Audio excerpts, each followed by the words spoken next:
Hello and welcome back to my investing journey. Let's take a look at the portfolio today. This is the one that I'm currently building. Looked like it go flat through half of the trading day and all of a sudden it starts shooting up. Now I did log in some gain today. The way that I trade is that on the green day I sell and on a red day I buy. The reason for that is because if you don't buy on the red day, on the green day, you have nothing to sell. And if you don't sell on the green day, on the red day, you don't have money to buy. So that's what I did today. Well, let's take a look. QQQ, I sell out all my share on QQQ. I did not maximize the gain I could have got, but I did have some gain. So I bought in QQQ at 403, 404, 405, and I sell at 412 and 415. So those are the amount that I was able to sell them out. I sell at 411, 412, and 413. Right now it is at 420 roughly, but I did lock in my gain. I locked in about $40 on those. So every gain count. So it add up over time. SPY, I also sell some SPY today. I think I sell at 478 and it shoots straight up. I didn't maximize my gain there either, but I did lock in my gain though. I bought in at 471, I sell at 476 and 478. Make about $10 there. So let me see here. Scroll down. Yeah, I bought in at 471, sell at 476 and 478. Make about $10 or $12 there. Every little bit count. Every little bit count. I did sell a share of Apple today. I believe that Apple will continue to go up, but on the way up it will bounce up and down, and I will take advantage of those waves. So McDonald's, I did sell some share at $2.99 and $300. I will look for them to go back down to maybe $2.94, $2.95 before I buy back in, maybe even $2.88, because if you look at the 3-month chart here, it some of the peak are $2.97, $2.95. Right now it's at $300, but some of the low end are $2.85, $2.87, $2.88. So I will buy in at those local minimum and try to sell at local maximum. And don't worry if it go up more, then sell some more. That's okay. Actually, I'm gonna sell another one right now just because I feel like I need to lock in some gain. Now that I have that $300, when it go down to $2.94 or $2.95, I buy back in and make like $5. You have to actively buy and sell on green day and red day to make money. You can't just leave it there. You can't just leave it there and then, hey, money gonna come. That's not gonna happen. I did sell a share of Amazon today as well. I think I buy in at 151 and I sell out at 155, make $4 there. I try to make a few bucks on here and there, but every day is consistent every day. Google, I think I bought in at 141 and sell at 145 this morning. Again, another $4 there. Now, with Bitcoin, I try to dollar cost average in. I'm not selling any Bitcoin right now. I do believe that Bitcoin will go down to about 30,000 within the next month or so.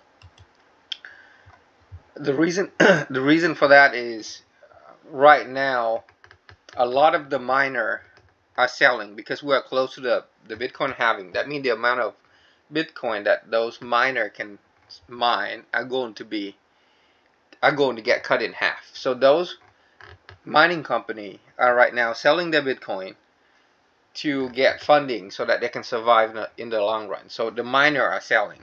And I believe the whale are also selling Bitcoin right now as well. So it will push the price down a little bit. Not by much. The reason why I think it will autocorrect maybe 30-35%, but not much, no more than that. And the reason I say that is because look at this. BlackRock alone holding 28,000 Bitcoin right now. Just BlackRock. That's it. And if you look at the total of all the BTF, they are holding 68,000 Bitcoin. and they're only been open for what, 5 or 6 days. So if every day they buy in, assuming the Bitcoin ETF demand are going to stay at the same rate, I think it is going to stay at the same rate because most people are dollar cost averaging. So with 68,000 for 5 days, each day maybe 13,000 Bitcoin a day for the demand.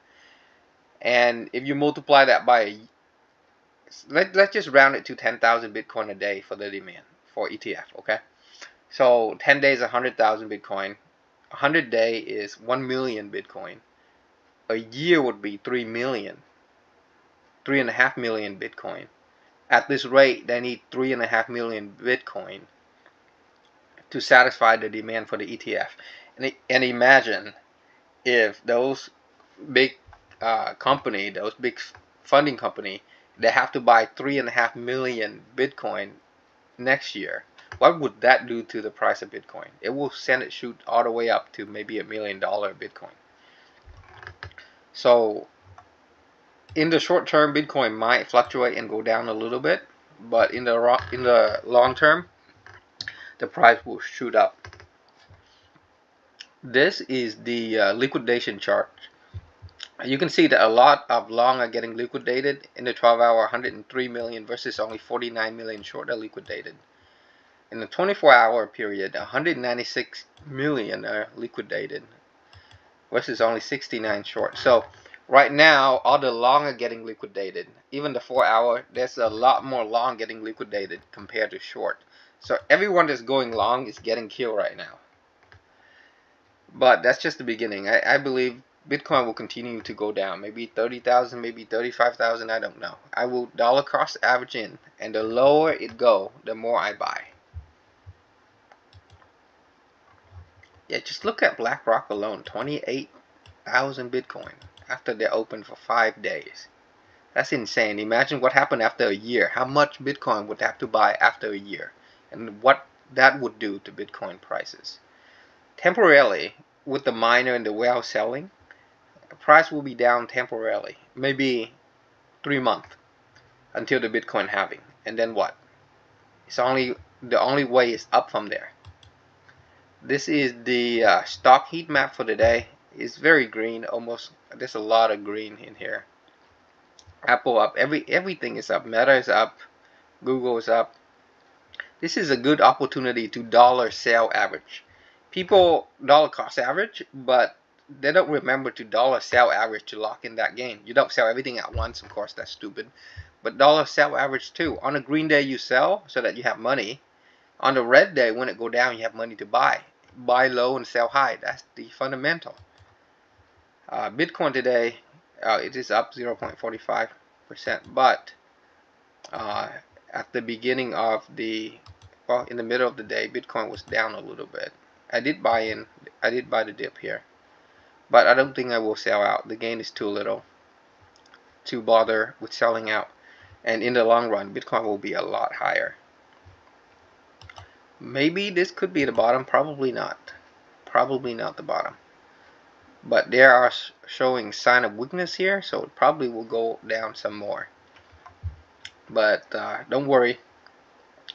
Don't worry about the short term. The long term is a lot. It will pump a lot higher. That's for sure. Just based on the data of the ETF. Anyway, what I say here is not investment advice. It's not financial advice. It's just what I do and what worked for me.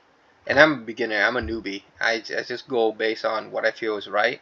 And it's been working out for me so far. So if you see that it fit, if you see that makes sense, then do what I do. If not, it doesn't matter. If you see I did something wrong, let me know. I'm always looking to improve. Anyway, that's it for today. Thank you for tagging along with me on my investing journey.